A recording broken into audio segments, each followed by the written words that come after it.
حضرت عمر दिन को तख्ते हुकूमत पे बैठते थे और उनका तख्त को सोने जबरजद का नहीं था, मस्जिद नबवी की चटाई थी और सारा दिन वहां बैठ के लोगों की बातें सुनते। और जब रात के अंधेरे गहरे होते उमर भेष बदल के मदीने की गलियों का गश्त करते। कहा तुम्हारे घर से धुआं निकल रहा है और बच्चे रो रहे हैं, उनको खाना क्यों नहीं देती? कहने लगी उमर की जान को रो रही। उमर के पांव तले से जमीन निकल गई। कहा क्या हुआ? कहा 3 दिन से हमारे यहां खाने के लिए कुछ नहीं है, रोजाना बच्चे रोते हैं और मैं हंडिया के अंदर पत्थर डाल करके नीचे से आग डालती रहती हूं कि बच्चे इंतजार कर करके सो जाएंगे, कम वक्त सो भी नहीं रहे और वो पत्थर पकेंगे भी क्या, और मैं उमर की जान को रो रही हूं। हजरत उमर का कलेजा दहलने लगा। फौरन पलटे वापस बैतुल माल में आए, घी का एक कनस्तर लिया, आटे की बोरी ली, मिर्च मसाला जात बहुत कुछ उठाया, अपने कंधे पे रखा, बोरी अपनी कमर पे ला दी। उमर बैतुल माल से निकले तो आपके खादम असलम ने देख लिया, आगे बढ़ा, कहा मेरे आका मैं उठाता हूं। उमर की आंखों में आंसू है। कहा असलम कयामत के दिन मेरा बोझ उठा लोगे? कहा कयामत के दिन तो अपना अपना बोझ उठाना पड़ेगा। कहा उमर को आज अपना ही उठाने दो। हजरत उमर वो घी का कनस्तर और वो आटे की बोरी सर पे उठाए हैं और उस खातून के घर जाते हैं और दस्तक देते हैं। वो जब देखती है उसकी जान में जान आ जाती है। कहा जल्दी जल्दी आटा गूंदो, और उमर सब्जी काटने लग जाते हैं। हजरत उमर रज़ी अल्लाह ताला अन्हो सब्जी तैयार कर देते, उधर आटा गूंद जाता है और फिर ऊपर चूल्हा रखा जाता है, चूल्हे के अंदर आग रखी जाती है, वो खाना पकाने लगती है, आग बुझती है। तारीख ने लिखा है आग बुझने लगती है, उमर झुक करके फूंके मारता है। उमर झुक झुक के फूंके मारता है। खाना पक गया और बच्चों के सामने खाना रख दिया, बच्चे खा रहे हैं। अब बच्चे रो रो के निढाल हो चुके थे।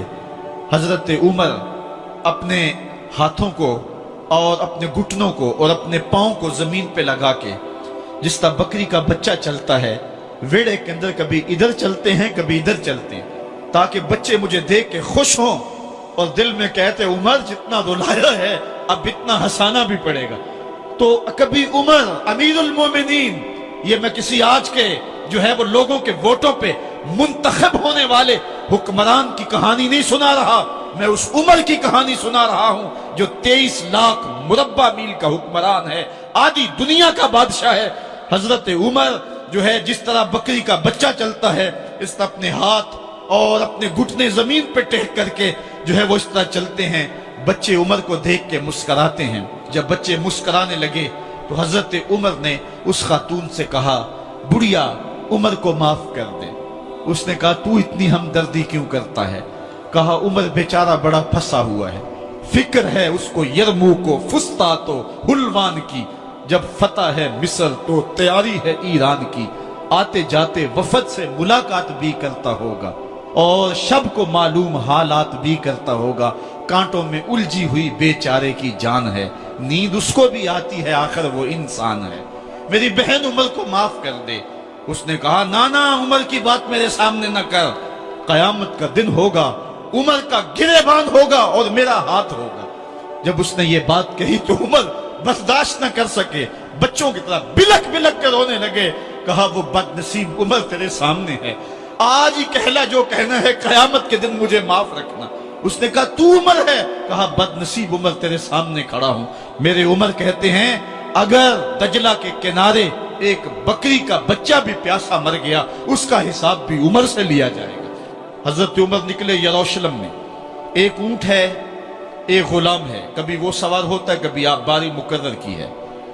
जब करीब पहुंचे यरूशलेम के तो उमर की बारी नकेल पकड़ने की और गुलाम की बारी ऊपर सवार होने की आ गई। गुलाम ने कहा आका मैं मर्जी से अपनी बारी छोड़ता हूं, आप आ जाएं, दुश्मनों के मफतूहा इलाके में आ रहे हैं, ताजा ताजा इलाका फतह हुआ है, इस्लाम की शान शौकत जाहिर हो। उमर ने कहा इस्लाम की शान शौकत ऐसे जाहिर नहीं होती है, अपनी बारी पे तुम बैठोगे, अपनी बारी पे मैं बैठूंगा। लोग मुंतजर खड़े हैं।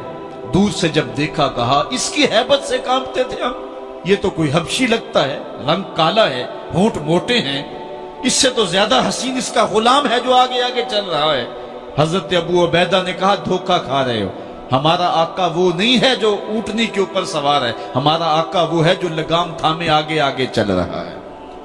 حضرت عمر رضی اللہ تعالیٰ عنہ کو آگے بڑھ کے جابیہ کے مقام پہ حضرت ابو عبیدہ بن جراح نے استقبال کیا، تو حضرت عمر آگے بڑھے اور انہوں نے آگے بڑھ کر کے حضرت ابو عبیدہ کے دونوں کندھوں پہ ہاتھ رکھا، اور سنو حضرت عمر نے کیا کہا، کہا لا الہ الا اللہ انا کنا اذل قوم فاعزنا اللہ بالاسلام۔ کہا کہ لا الہ الا اللہ، اے ابو عبیدہ بن جراح، ہم ایک ذلیل قوم تھے اور اللہ نے ہمیں اسلام کی وجہ سے عزت عطا کی ہے۔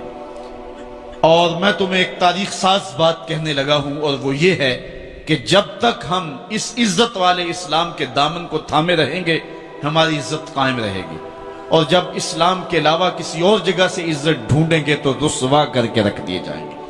یہ ہے وہ خلاصہ جو حضرت عمر نے امتوں کے عروج و زوال کا بیان کیا ہے۔ اس امت کو جو خیرات ملی ہے تخت و تاج کی، وہ پینٹاگون سے نہیں ملی، وہ واشنگٹن سے نہیں ملی، وہ وائٹ ہاؤس سے نہیں ملی، وہ محمد عربی کے جوڑوں کا صدقہ ملی ہے۔ اس لیے جب ہم نے اسلام سے انحراف کیا، پاکستان حاصل کیا گیا تھا۔ پاکستان کا مطلب کیا؟ لا الہ الا اللہ۔ ہم نے اس نعرے کو چھوڑ دیا ہوا ہے، ہم نے انحراف کر دیا ہے۔ آج ہماری نظریں مغرب کی طرف لگی ہے کہ تخت و تاج اس سے نصیب ہوتے ہیں، اور دنیا کے اوپر ہم رسوا ہو کے رہ گئے۔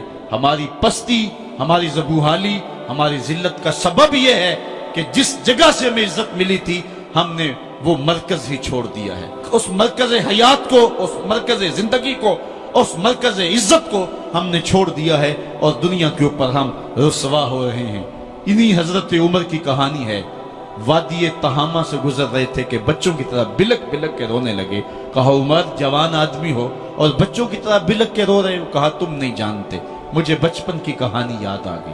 کہا کیا کہانی ہے؟ کہا یہی عرض تہامہ تھی، میرے باپ خطاب نے مجھے 5 اونٹ دیے تھے، کہا انہیں لائن میں کھڑا کرو سیدھا۔ میں آگے والا سیدھا کرتا تھا، پیچھے والا ٹیڑھا ہو جاتا، پیچھے والا سیدھا کرتا، آگے والا ٹیڑھا ہو جاتا۔ میرے باپ خطاب نے مجھے بڑا مارا۔ کہا ایک عرب کے بیٹے ہو کہ تم سے 5 اونٹ لائن میں کھڑے نہیں ہوتے؟ کہا ایک زمانہ عمر پہ وہ تھا کہ اس سے 5 اونٹ لائن میں کھڑے نہیں ہوتے تھے، اور آج شرق سے لے کر غرب تک 23 لاکھ مربع میل کی حکمرانی، اور انسان بھی لائن میں کھڑے ہیں۔ یہ محمد عربی کے جوڑوں کا صدقہ نہیں ہے تو اور کیا ہے؟ عمر سے تو 5 اونٹ لائن میں کھڑے نہیں ہوتے تھے۔ تو یہ عزتیں، یہ تخت و تاج، یہ حکومتیں